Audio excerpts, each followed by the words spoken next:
All right, here we go. Hello and welcome to episode 330 of Together BHA. It's Josh with Jake, and Jake, you were just at the Amex. I was just telling you off the recording that it's the first home game I've missed since moving back from the States, and we've absolutely battered Villa 4-0.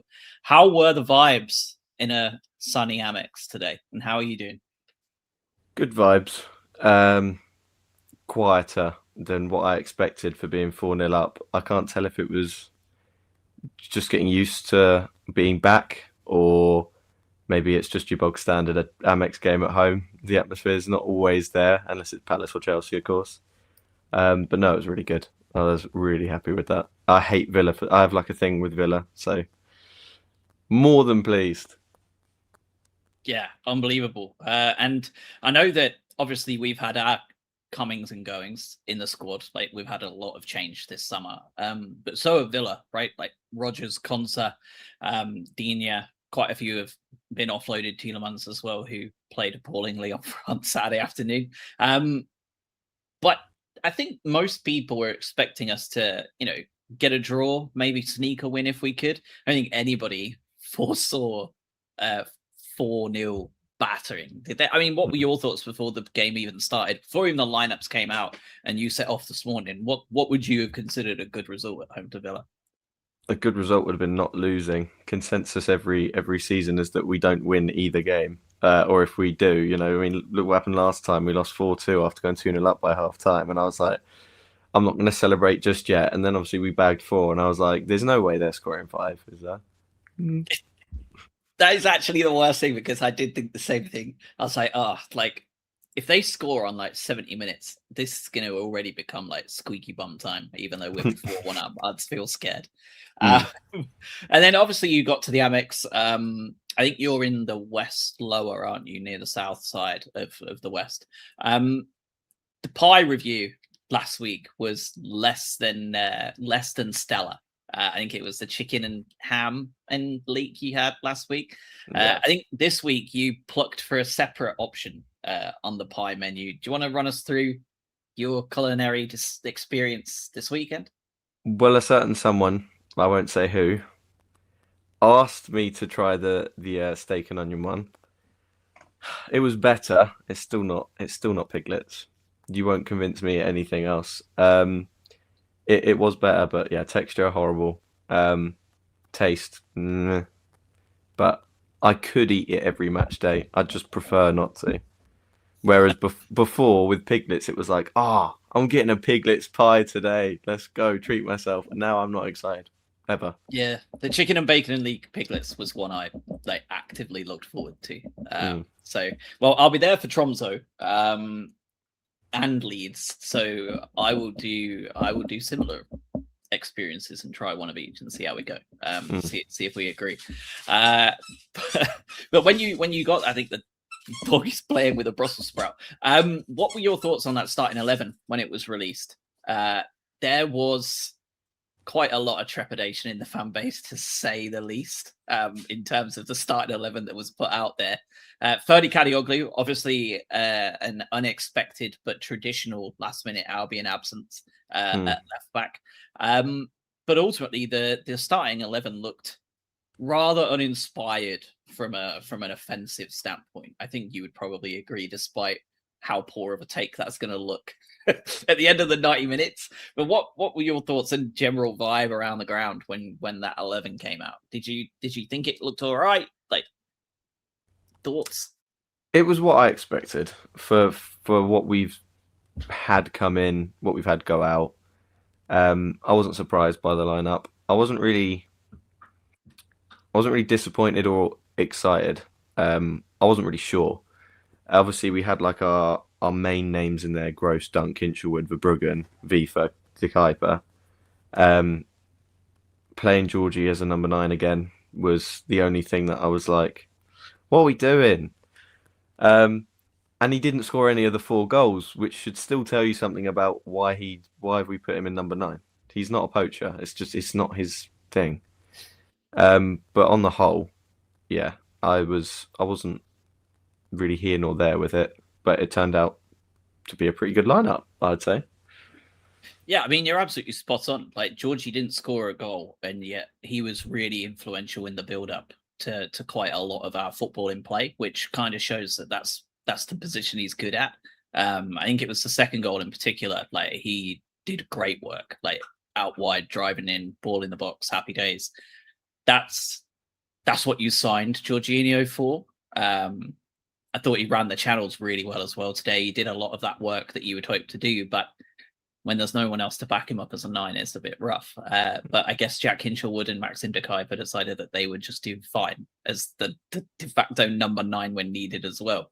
But that first 7 minutes, like I don't think it's crazy to say that like we should have been 1-0 down. Like it was that first 7 minutes looked quite worrying for the way this game was going to go. And I think someone else said it in the chat, Sipper, saying how odd the ref was with the cards in that first 10 minutes or so. Looked a bit worrying in it, opening 7, and then all of a sudden, obviously, it changed. But it was a bit of a dodgy start. Yeah, I was expecting that for the full 90. Obviously, going into it, it's Villa. We never get much, if anything. I was expecting horrible, horrible things. Again, it worked. The first 10 minutes was a lot of abuse being hurled. Not me, I promise. But yeah, no, there was a lot of, what are you doing? Ah. Speaking of the chat, I've been called Evan Ferguson. I did see that, yeah. How do you feel? No, I've been called Even Ferguson, which is even better. Yeah, discount version. How do you feel about that? Zach, that's not a bad, I don't think that's a bad reference. I wouldn't pass up Evan Ferguson if he came knocking on my door. Put it that way. He's a little fitty in my opinion. Nice, love it. Yeah, he's just a shame he can't play football without his ankles falling off. Yeah, his ankles falling off, or touching a blade of grass in anywhere in England, or Italy apparently. Yeah, or Italy. Yeah, yeah. No, a lot of ex-Brighton players seem to be going to Italy and then breaking their legs. Tariq Lamptey, to name another. Yeah. How's the Stupinan doing? Is a question. Well, there was rumours he was going back to Villa, weren't there? When they sold Lucadinho and before they signed that Ruggieri fella who came on late today, there were strong rumours that Estepinian was coming in instead. Obviously, that hasn't happened, but AC Milan, like fans, at least from what I've seen, like knocking about on social media, do not like him at all. And obviously, Amorim is incredibly rigid with the way he wants to play, but he kind of feels like a perfect wingback for Amorim. Like really good attacking, can't be bothered to defend. Like feels like it should work quite well, but yeah, I'm not sure. I don't know if he's there or not. Yeah. Amorim is rigid and useless as well. Yes. I'd have him back. I don't know, we don't have room for him now, but I would do if he asked nicely. Yeah, I mean that first year, especially under Purvis Estepinian, was unbelievable. Like that was the best left back play you'll see, like up there with like prime 30 and prime Cucurella easily. Doom in the chat talking about the guys pressing well. And that's kind of where that first goal came from on 8 minutes, right? Big long throw back. And I'm not sure who it was who played the pass, but it was an absolute shocker of a ball into the goalkeeper. And Max de Kuiper, of all people, picks his pocket and takes a beautiful touch to absolutely knock him for dead as well. Is it Bizot? Bizot was in goal today. Yeah. And kind of spoons the ball into the back of the net, but not before everyone's favorite centre half, Victor Lindelof of all players, helps it on its way in with like a pretty comedic rebound off of his face. Yeah. And it's 1-0. And after that, I don't think I've seen a team collapse quite so thoroughly. But the team throughout really did press very effectively, didn't they? Yeah, usually when we press high, we get bitten on the arse by it, but maybe the weather was blowing in the right direction because they just completely collapsed under our press. Like you said, for the first 7 minutes, when we had all 10 players in their half, and I was thinking they're gonna come and make a break, and we're stuffed. And we do have, was it Adam or yourself that said we have the slowest back four in the Definitely league? Adam. Definitely Adam. I Yeah. mean, he's not wrong. I still don't rate Weaver at all. I can't stand the man. Well, we'll talk about him a little bit today Mm. once we get to that second half, especially because he actually got to play in his preferred position for the first time in his Albion career since, I think, Everton away on like the first game of the season. 10 minutes later, the ball was lofted over from Lewis Dunk. Jorginho lifted onto it really well, drove really well, and kind of just passed it over for a tap in from out and out number 9 again, Max de Kuiper. And it's 2-0 up. Is it fair to say that, I mean, from the commentator's perspective, so obviously they're unbiased given who it was on the commentary, and from a biased perspective of me, like I feel that João Gomez probably should have been sent off before that second goal was even tapped in the back of the net by de Kuiper. Booked for the gesturing for a yellow card. Obviously that's a gimme, right? Like, it's going to be a booking every day of the week for whoever you are. But the second one, the challenge on Ayari not being a yellow card, VAR are allowed to intervene on second yellow cards this year and didn't. Is it fair to say that maybe something should have been done there? Do you think that he probably deserved to be off within 14 minutes as opposed to 45?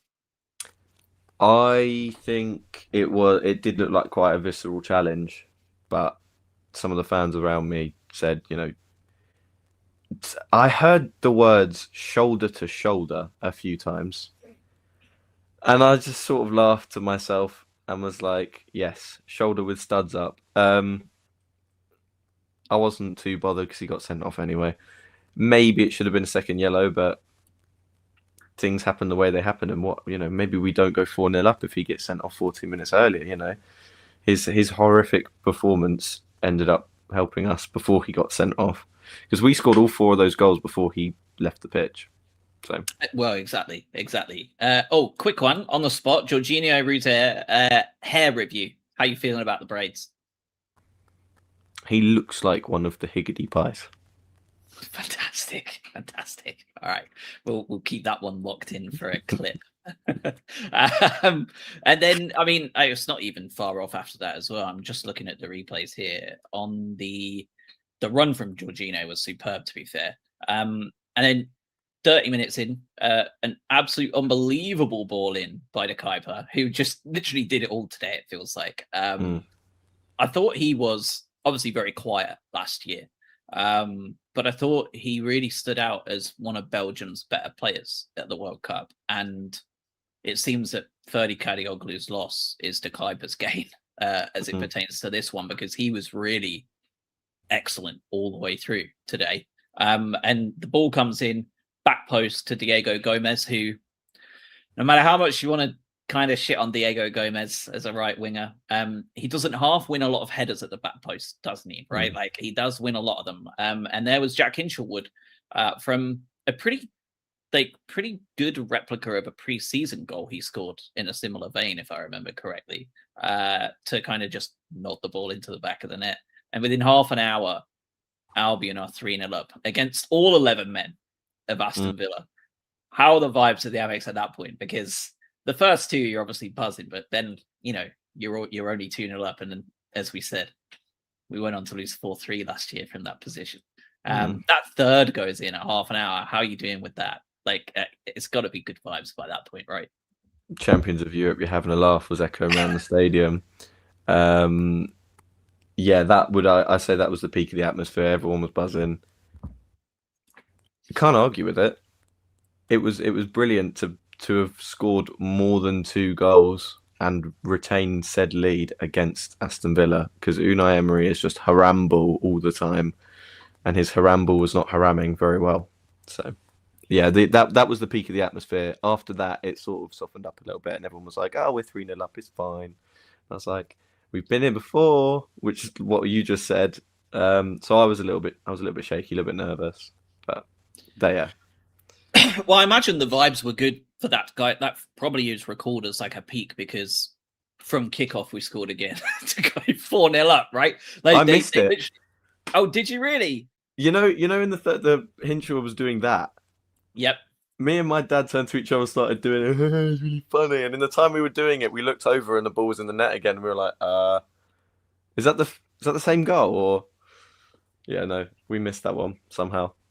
Yeah, absolute disaster from Villa. And I mean, like, it was just simple kickoff. Like, they just passed the ball back. Their centre half has it in the box. Not even a bad pass out into like the middle of the park. You see Yasin Ayari deal with a ball like this every day of the week. And just did us on it. Dispossessed and popped into the back of the net by Jack again. At that point, 4-0. And then, like, there's less nerves, surely, right? Like, I know we were just talking before we went live, but even at 4-0, I did think, like, one goal and I'm going to start getting scared because of Villa being Villa. Did you start seeing any Villa fans start walking out at that point? You're obviously close to that away end. It was hard to tell if they were leaving for half time earlier, if they were just leaving. I was actually in Brighton City Centre yesterday for some total of about 15 hours. That's a completely unrelated thing. There were Aston Villa fans everywhere on Saturday. Bearing in mind it's only like, how many hours is it? 3, 4, 2 to drive? Yeah, I mean, their drive is probably very similar to mine, which is 3 and a bit. Yeah. So yeah, I would probably say like round trip on a Saturday afternoon, like about 3.5 hours down. So not too bad. Yeah, I was aware a day in advance that there were quite a few Aston Villa fans staying the night for a little seaside holiday. So it didn't make sense for them to be leaving for full time. It was quite full when they came back after half time had ended. But yeah, the more the minutes ticked down, the less there were. And they had the audacity to chant to us because our fans started leaving early, which I despise. You've seen the Albion now. No, you've seen the Villa now. Fuck off home. And I was like, you're 4-0 down. Fantastic. Why? Yeah, So, got to make a joke of it, I suppose. At that point, you're pretty much cooked, aren't you? 4-0 down. But the cherry on top is João Gomez managed to do enough to get 2 red cards before the end of the first half. Did you see the challenging question at the time, or did you have to rely on the replays as well? Because initially, even on the TV, like, it just looked like they were just rolling together like, when they came together. But the replay, it was a nasty kick out from Gomez. It was very much worthy of the straight red that he was given. At that point, I do wonder if some of those that went for an early half time didn't bother coming back up. I didn't see the kick out. I saw the challenge. I didn't see the feet flying. All I saw was Rutter ending up in a pile on the floor and Gomez getting up looking like prime Roy Keane. And I was like, he's finished. I thought it was a challenge. I didn't realise he was lashing out post-challenge. And then Rutter's walking around going, oh, and he's holding his stomach. And I was thinking, oh, God. I thought he might be injured. He's gonna do a Gary Lineker and, excrement everywhere or something. I didn't know what was going on. But yeah, no, I saw some of it. I didn't realise it was like a violent lash out. But yeah. Yeah, well, unfortunately, your concerns have come to pass. I don't know if you noticed in the chat, but Jorginho is in a boot in his left foot. Yeah, he's came out past the press area after the post game in a walking boot in his left foot. So I don't know what will unfold there. Thankfully, we have a lot of depth at striker, so I don't think we'll miss him too much. But yeah, I mean, we'll see. Like, at that point, I think obviously there is no doubt in my mind that Costolas has to start against Tromso, love it or hate it, right? And he almost got himself an open goal of the season as well, didn't he? Just offside. But after that, it almost felt like we took our foot off the gas pretty heavily. It felt like we were managing the game with the fact that we probably have Tromso and Chelsea in quick succession here shortly. I would say Hertzler has used this. I mean, he's got better at it anyway, but he's definitely used being 4-0 up to see how capable his team is after, what's this? Is his 3rd season now? This is his 3rd season, yeah. I think he was trying to see how capable his team was of drawing out a game, basically. We couldn't do it against Wolves. A certain curly-haired man is the fault for that. Speaking of, just to shithouse any Villa fans, I have my new favourite Midlands team, cup of tea. Best team in the Midlands. Why on earth do you have a Wolves cup? What? Where? What? I'll get kicked off the podcast if I explain. I do have the proper mug here for anyone worried. No, I'd love to. I mean, let's hear it. Come on. What, the Wolves mug? Yeah, absolutely. I don't need to explain why there's a Brighton mug in my hand. Why have you got a mug in your hand? My brother is a Wolves fan. He has no connection to Birmingham. Well, he wasn't. He didn't when he was starting out as a kid. His dad was a glory hunter. Wolves, I think they'd either won the league title or they're at the height of what they've done in their history. So his dad was a Wolves fan. My brother became a Wolves fan. He bought me an Xbox 360 when I was very young with FIFA 10, set it all up. And you know the pause menu was like the training ground. Yeah. The glory days. That was good. He'd set my favourite team on my behalf to Wolves and set a Wolves goalkeeper and a Wolves player. And yeah, for like 2 months of my life, I didn't know if I was a Brighton fan or a Wolves fan. And yeah, some memorabilia came with that. But my dad was having none of it. How old were you then? 6. Okay, I mean, okay. Like, I went through a similar chapter of my life when I was 6, but I'm just an old. So mine was Euro 96 and Alan Shearer, and I decided I was a Newcastle fan for about 3 weeks because he played for Newcastle, and I just loved Alan Shearer so much. And then my dad took me to Northampton Town away in the Worthington Cup, and then I decided I was definitely a Brighton fan, which was a very good decision. But yeah, I think at 6, like, you can't really judge anything. It's a nothing thing. But Wolves was one of my favorite away days because it's so close to me. They try a 45-minute drive down the road, and now they've gone down. So it's a horrific ground. Yeah, it's not great, but they have been replaced by Cov, who are even closer to me. So I've got tickets to go there. And I've been to Cov before, both their old stadium and what was the Rico. And I've never seen us win there at all. Like, we've been comfortably beaten every time. So I'm hoping that, given the difference in weight classes now, we should have a better chance of getting a result. But I mean, we'll see. I think it's about 64 minutes. The subs started raining in. Hinshelwood off, Ayari off, Babison and Costinha on. 10 minutes to go. I think it was Zadok and Osman came on for Weaver and De Kuyper. But then Yalkoye came on late for Diego Gomez. Any of those subs make a mark on you? Anyone you were impressed by? Looking forward to seeing get a chance? I was impressed by how far away I was, yet I could still see the unreal hairline of Malik Yalkoye. There is more of an eclipse going on there than what we had a few weeks ago. It is. I said this to Britt when we were watching the Tromso game. I said it feels like a bit like coaching malpractice that Fabian has buggered off to Turkey and not brought Malik with him. It feels like there should be like some sort of disciplinary action from Bloom towards Hertzler for leaving Yalkoye out of that trip to Turkey, because that poor man is 20 years old. It's just tragic. Yeah, it's sad, man. 10-point deduction to Everton. Steve in the chat saying you only missed the 1 goal, he missed 3. For anyone who didn't see that, Steve, after 10 minutes and 1 goal, decided to go to the shop.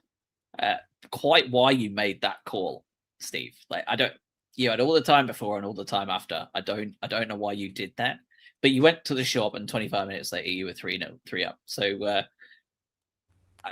the moral of the story is that he needs to move closer to a Morrison's. I think the moral of the story is your time management is appalling, and maybe don't go to the shops for the singular 90 minutes that we're playing football every week. Yeah, I feel like that's fair. I really liked Costinha though. He looked well up for it, like very feisty and just up for it. I thought he looked really good today, and he almost scored as well, right? I think he was the one who clattered it off the post with that Yeah. absolute pile driver. I think he'll probably do quite well for us in Europe. Feels like the kind of player that will excel against European tough sides. What were your thoughts? I didn't notice him, to be fair. All I remember saying is after watching the Roma game was that to the people around me, he's got flair, he's got fight, his offensive determination is amazing.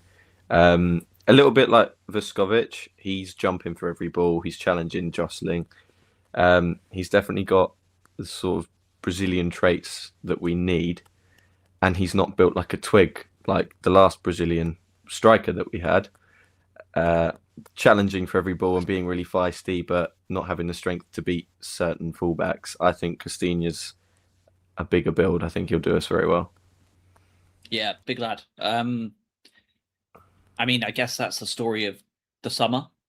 Hertzler has signed a lot of big boys this off-season, which probably goes to show of like the style he's looking for. Speaking of Vuskovic, what a start to the Premier League or just general Brighton season he's had. Like, absolutely phenomenal. Set of 90 minutes in Tromso, and today I thought he was just phenomenal. Yeah, he wasn't phenomenal. I don't give anyone credit for anything at Tromso. That was an appalling performance, and also it was a little bit like watching the Roma friendly, or was it the Bologna friendly, where everything was ridiculously saturated and you couldn't tell who was who. Oh, Roma! It was Roma. Yeah, I don't know what they were doing there. That was shocking. Tromso obviously is coming up thick and fast Thursday, with Chelsea on the Sunday. What changes are you anticipating come Thursday? Obviously, there is going to be some squad rotation when you're playing 4 games in 14 days. You're going to see a little bit of chopping and changing. We saw that today a little bit. What are you expecting from this side that started today compared to the one against Tromso? It's going to be a very different test, right? Like they're going to sit back in that low block like they did this time last week, and try and kind of hit us on the break. What are your thoughts in terms of what you would like to see in this starting 11? I wouldn't be apprehensive to us starting the same lineup that we did for the first Tromso game. Not in terms of doing it again just because, in terms of the quality, obviously we need to rest players, so it won't be exactly the same. I realised not a lot of Brighton fans, including myself, gave the players much slack for the Tromso away leg. And when I thought about it, sitting here in the ridiculous heat wave that we've just had, the pre-season and the training that they have also just been through in said heat wave, I'm not surprised that we struggled to perform going to a much colder climate. It's like jumping from the middle of August to early December here, that one flight. So I think if we had played the same squad that we played for the away leg for the home leg, I think Tromso will struggle in our climate, and hopefully we have a heat wave. None of our players collapse, and the Tromso players can go, "Oh my God, what is this weather?" Because they don't know what 30 degrees doesn't exist in Norway. So correct. Yep. Yeah, well, it's going to be 22. I think 22 degrees on Thursday. So basically the same as today. Yeah. If Jorginho is hurt, who are you starting in place of that number 9 role? I mean, we all know that Jorginho isn't made for the 9, right? But if he is hurt, even if it's minor, I suspect he probably will be held out of this one regardless. Who are you hoping? Dignity in the chat talking about starting the young Greek lad. I assume Kostolos. Who are you hoping to see come in for him? I would say Kostolos. One of the things that frustrated me about the Villa game was 4-0 up. I know it's early days, but we had the opportunity to just bring Promise David on, just for the sake of it. It would not have affected our game. He may have scored a goal, and that would have been his chance to run out and acclimatise to Premier League football. Obviously, it's against a team that just got absolutely hammered and was completely out of it, so it's not the greatest demonstration, but I can't see it being a good idea for his debut to be against Tromso when the leg is locked out at 0-0 on aggregate, I don't want to take that chance, even if he was great. I don't think he can. Can he? Is that what he was on the bench for Tromso? No, no, he was on the bench for. I see. Yeah, you might be right. I think we have to register our squad for both legs before the first. So I think that whoever we had at the time of the first leg is available for the second. So therefore, Promise wouldn't be available for the second leg. Obviously, then we would register for the league phase if we beat Tromso, which we should. Let's be honest, right? I'm trying to be respectful to them, saying if, but like we should be beating Tromso at home. But yeah, I think that he can't even be in the squad. I don't think he's registered. Can we find out? I want to know. Let's see what ChatGPT says. ChatGPT, you're wasting water. Well, not as much as this government with lack of reservoirs. We're not supposed to be a political broadcast. But can Promise David play in the second leg of Bright v Tromso? No, Evian's wasting all the water. Don't worry, Nestle. Nestle, yeah, I was going to say Nestle. I'm trying to think of what else we've had. Oh, man of the match. Who have you got as your man of the match for the Villa game? Who was your boy that you thought played the best? De Kuyper. Hinshelwood close, but De Kuyper, I mean, he's set up so much as well as the 2 goals he scored, 100%. Yeah. Traditionally, we try and pick different ones, but I'm not going to this time because I feel like it is just such a slam dunk for Maxim De Kuyper. Scored 2 and assist 1. It's a pretty solid day at the office, especially against such a cursed team. No, Promise David cannot play in the second leg, despite the Seagulls. Yeah, they're not registered for the 2-legged playoff tie. He had to have been registered prior to the first, so I was right. Okay, so it's either Costulas or we sign another striker for a ridiculous amount of money and just sort of slip him in. You know, he's registered. Or Osman, I suppose, because we played him up front in the friendly for a little bit, didn't we? Which one? But, don't know. He came on as a sub and played up top. I know he played, I think, on the wing for the Roma one, so it must have been Bologna, which I don't remember watching all of. It was awful. Yeah. So you missed nothing. And then Chelsea away next up. They don't play until tomorrow, so it's hard to know what this team is going to look like under Xabi Alonso. They are in a similar position to United last year with very little football to play by big club circumstances. What are you anticipating at Stamford Bridge? If you're offered a draw away at Tromso, 4-0 thrashing of Villa, qualifying for the Conference League on Thursday, and then losing to Chelsea before any of these games has happened, would you take that run of 4?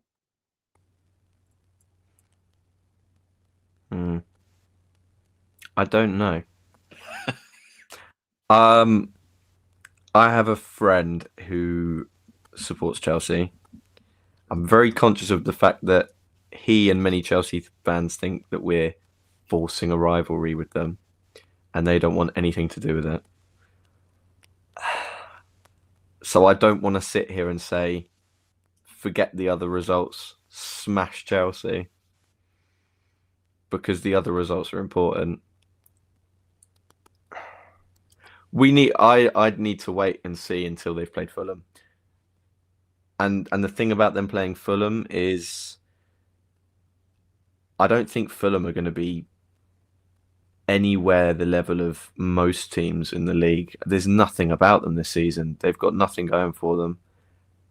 So it's going to be hard to gauge if Chelsea are going to be a dynamite team this season playing Fulham, because I think anyone could beat Fulham this year. Yeah, I agree with you. I think they're a very poor side. I think Jeff Stelling and a couple of others have had them earmarked as one of the relegated 3. So I think vibes across the board are not good as it pertains to Fulham. So comment in the chat from, I think it's Mega Sophie Rose, I think is saying that. Welcome. Great result, but the fact we can't break down a low block as Villa played in the second half is a 100%. Worry. Perhaps took foot off the gas, but still. What are your thoughts on that? For me, it almost felt like once the Costolas goal was ruled out, it felt like we absolutely had no interest in breaking it down particularly hard. But what are your thoughts on that? Do you feel that it showed some of the limitations of how we can play against a low block, or do you not have too many worries around that? I'm very worried. Okay. When you were talking about the first 7 minutes, that was the first thing that I was talking about to the people around me. It was you can see from a country mile that was the lowest block of low blocks, and we were pushing up. The only reason we scored most of those goals and had the opportunities we did was a poor Villa side, and they're playing out from the back being atrocious, which I hate playing out from the back. We seem to be getting better at it, but it still scares me when we're playing out from the back. And Villa showed why it's so dangerous. So I think there's going to be a lot of teams that play a low block against us, because it's becoming more and more apparent that Brighton cannot beat a low block. I don't think I've ever seen us do it. Not once. I will counter that by saying I don't think there's many teams that can. Like, even prime Pep was like the classic struggle they had was people who chose not to play football for 90 minutes and just stay all the way back, right? Like, look how bad their record is against Palace, who their entire game plan for 90 minutes was to stay as far in their own final third as possible and simply stop City from playing. I'm not sure anyone has really cracked the code of how to break down a low block, other than, I hate to say it because I don't like him or that team, but like Arteta's Arsenal, and they use set pieces to make that happen and kind of beat them through the air and through set pieces like an NFL team. I suppose, yeah, and that does bring me on to our set pieces. De Kuyper has a brilliant left foot on him from corners. He gets the balls in perfectly. Gross used to be great from set pieces. His corners have been wayward the entire lead up and start of this season. His corners just go soaring over the far post. None of our players can get to them. But slight digression away. Yeah, I'd say you're right with that. However, Fabian Hürzeler is a German manager. He's come from second division German football. My impression of him when he first came here was, we're going to get some gorgeous diagonal balls, because that is German football. And that is, in my opinion, one of the untried methods to beat a low block. I would say a good diagonal ball. When we've got Mitoma's touch, even De Kuyper's touch is pretty good, and Gomez had some good touches on the edge of the box. He scuffed some of them, but they were certainly better. I think those diagonal balls were the only time where Villa actually played well. Our diagonal balls were good, and they did break their back line quite nicely if we can draw them out enough. Yeah, I agree. I thought we had a couple of really good diagonals today, to be fair. There was one particular one, and I think it was for the goal, the third goal that we scored. Vuckovic's diagonal out to De Kuyper was absolute filth. Like, it was really low driven, like unbelievable. There's Tim in the chat that said, yeah, like Fab has to pick the strongest possible side on Thursday. He'd rather win 1-0 on Thursday and lose on Sunday. Thoughts? Would you like what game would you like us to prioritize? We'll just play 2 games of football. For me, like, Premier League footballers are elite footballers. They should be able to handle 4 games in 2 weeks when not played for 3 months. But pretend they can't. What game would you like us to prioritize? Tromso. Yeah. Purely based on the fact that just makes or breaks our European season. Yeah. We have not come this far and signed the players we've had, and I can only presume in training and in the entire infrastructure of the club going into this season, all the way down to the bottom, we've been preparing for this eventuality. For us to be knocked out now, I can't imagine financially what that actually might do to the club. I know it's not going to break us, especially with the Baleba out the window. But yeah, we definitely need to win it. I don't think we need the strongest possible side. I think we have 2 good first teams to pick from, or close enough to 2 first good teams. Tromso didn't really seem to go at it in the away leg. We just didn't either. I didn't see much quality in Tromso apart from when they beat us out of the back a few times. I can't remember the name of their striker. He was terrifying. I was like, we should sign him because he was fast. Yeah, he was very. But yeah, I mean, maybe it's a little bit of snobbery. I just don't think we need that heavy of hitter players to beat Tromso. I think we just need to lock in a little bit. I mean, I think it's fair to say that we probably should have won that leg. Anyway, right? Like we absolutely let them in at the end, which was really stupid and foolish. I don't know why we poured so many men forward late. It felt strange. Like they didn't realize it was a 2-leg tie. But for the most part, like we should have had a penalty that wasn't given. Like I'm not sure how they didn't give that. And if it wasn't for their goalie, an absolute worldie, we probably should have won that game anyway. So I'm inclined to agree. I think we've got more than enough to beat them with pretty much whatever side we put out there, to be honest. I look at those games against like lower level championship opposition and think that that's the level Tromso are probably at. And we dispatched those pretty comfortably at the Amex in the FA Cup and Carabao Cup every year. So I feel we should go ahead and do that as well, but we'll see. Talking of Baleba, let's go to the transfer moves because there's 9 days, 10 days until the end of the transfer window. We're in the final run now. And it looks like our moves are certainly not slowing down. They're picking up, if anything. Carlos Baleba to Manchester United seems a done deal. It's been here we go by the knobhead. Everything's going through. It seems like he's gone for 70-odd million quid plus sell-on. Yankuba Minteh seems to be close to a foregone conclusion too. It seems that the third bid will likely be enough for us to accept. They bid 50 and they bid 60. All the murmurings online say that they're going to bid a third time and it will be enough to get that deal done. And he obviously wants to go. And just today, news broke of a possible Yasin Ayari transfer out to Borussia Dortmund as well. How reliable that is, I don't know. But obviously he is in the final year of his contract as well. What are your thoughts on the squad that we have right now? If we do sell Baleba and Minteh, which seem more possible, it's not even worth talking about Ayari yet, really.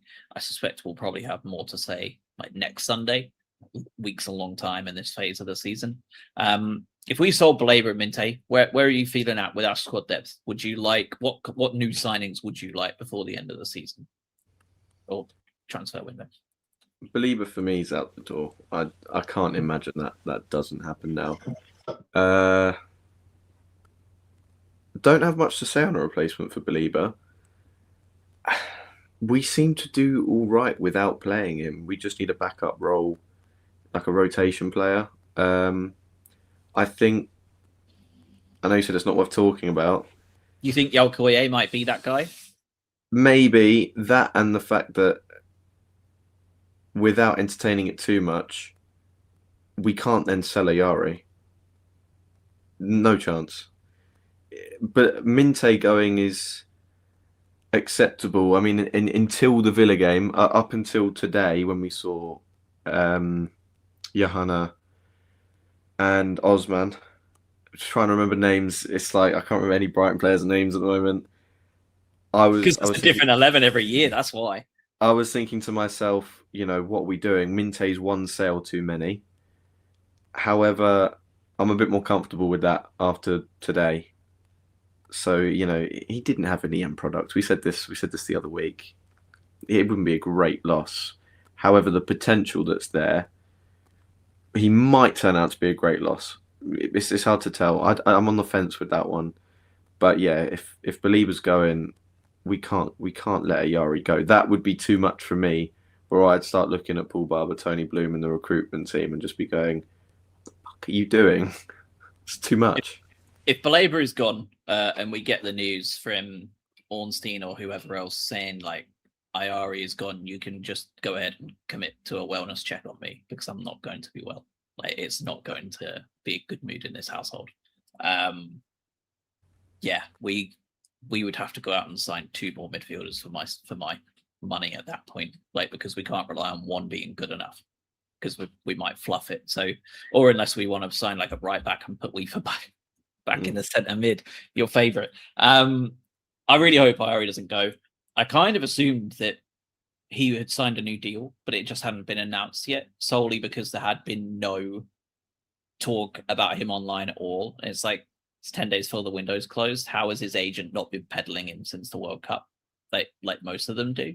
But who knows? This guy is also the one that said Jack Hinshaw was going to Arsenal last week, and obviously nothing has come from that. So I'm really hoping he's just talking shit.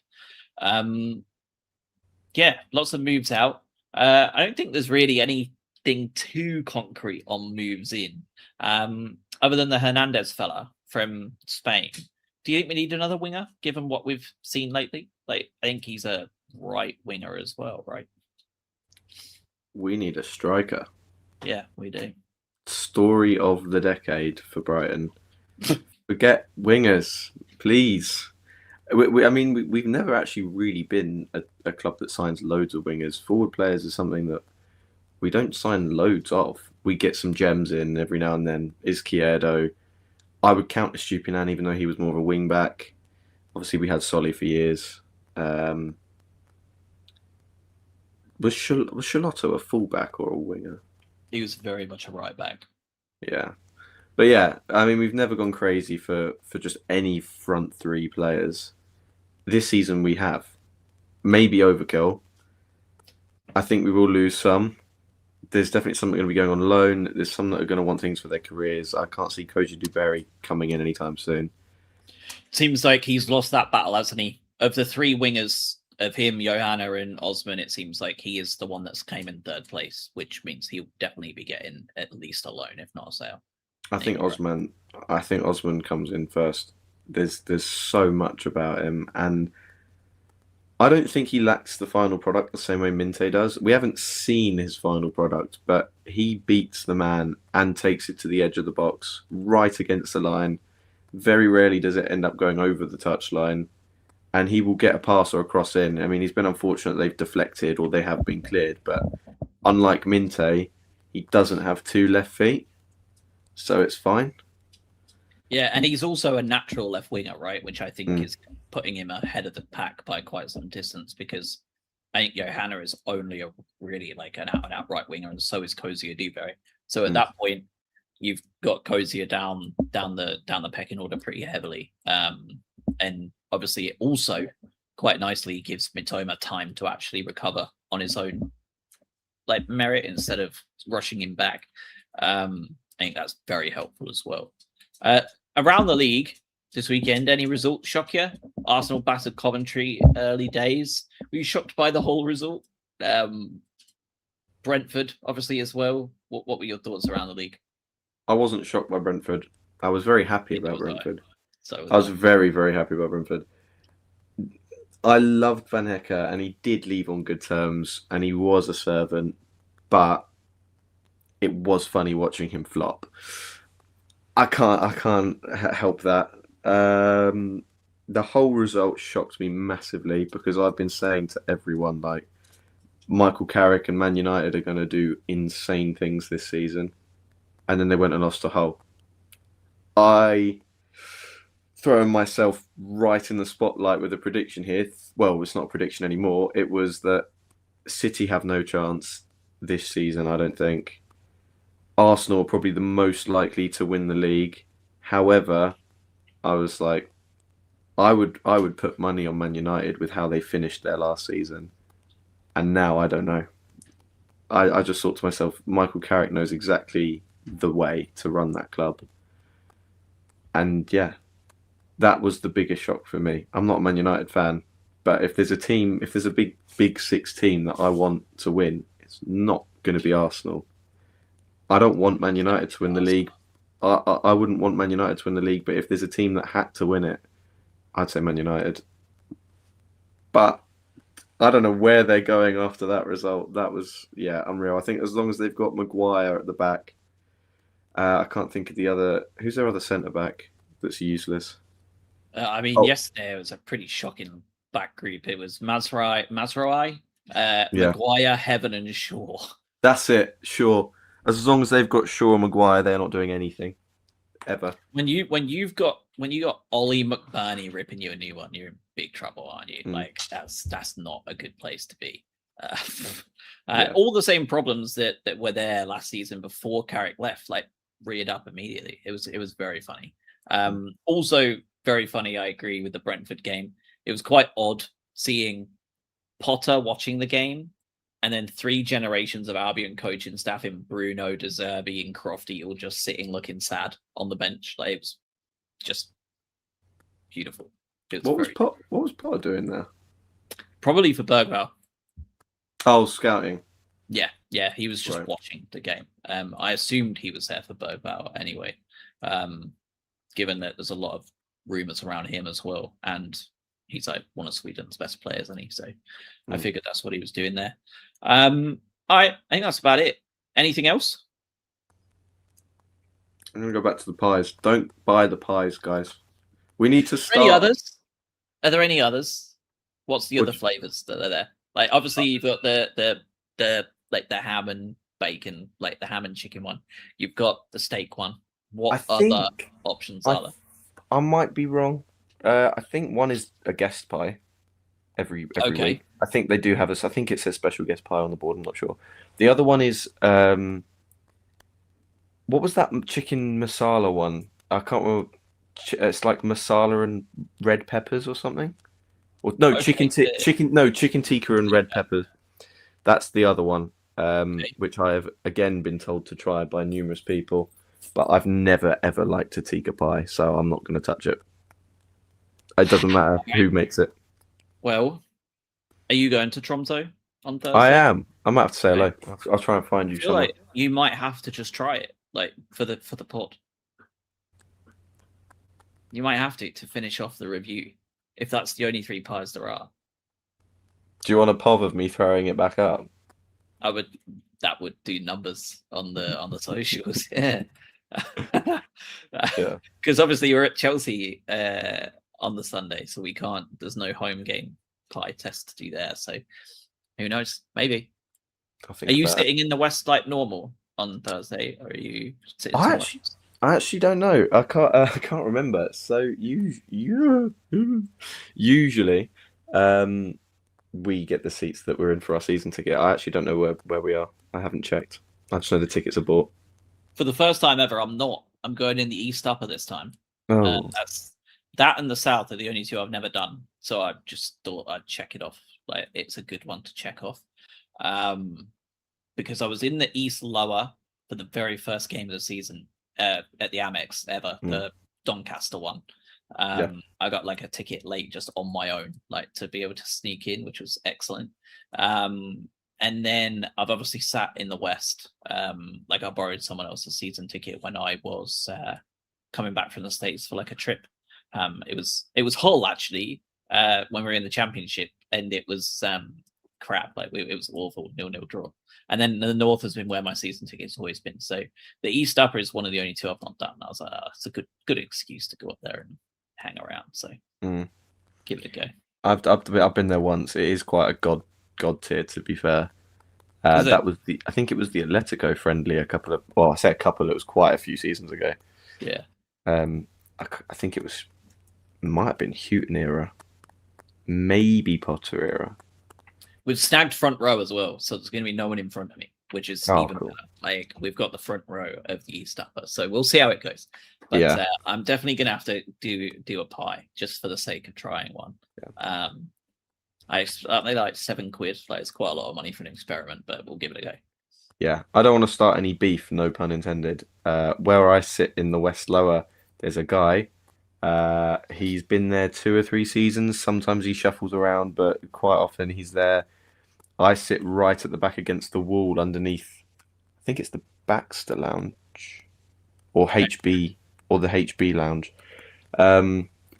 He has this habit of sitting down in a seat, and I'm 6'2", and my knees are like always pressed against his seat. But I make sure I'm not pushing his seat. Like, I'll try and tuck him, and he'll sit down and go bang like that, and I'm I feel like prime Reece James. I've had knee ligaments shattered from him sitting down, and he will like sit there the entire game banging his seat into me. I'm like, please.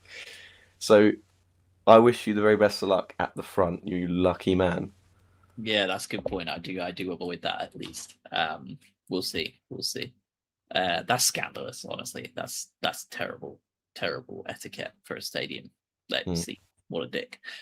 We should start beef with people like that. That should be allowed and encouraged, in fact. All right, wonderful. So we will be back next week. I don't know whether we'll do post Tromso or post Chelsea or both. I don't know. We'll figure it out. I definitely won't be doing post Tromso because I'll be doing a 3.5 hour drive home. So we'll see if Adam and everyone can do one with you guys. I don't know. We'll figure it out. And then so we'll definitely be back for Chelsea. It's not as bad of a trip back, obviously, from London to here, so should be all right. And have a good week, everybody. I have no idea what the transfer window is going to do this week because it just seems to be more names by the day popping up of outgoings. So we'll see.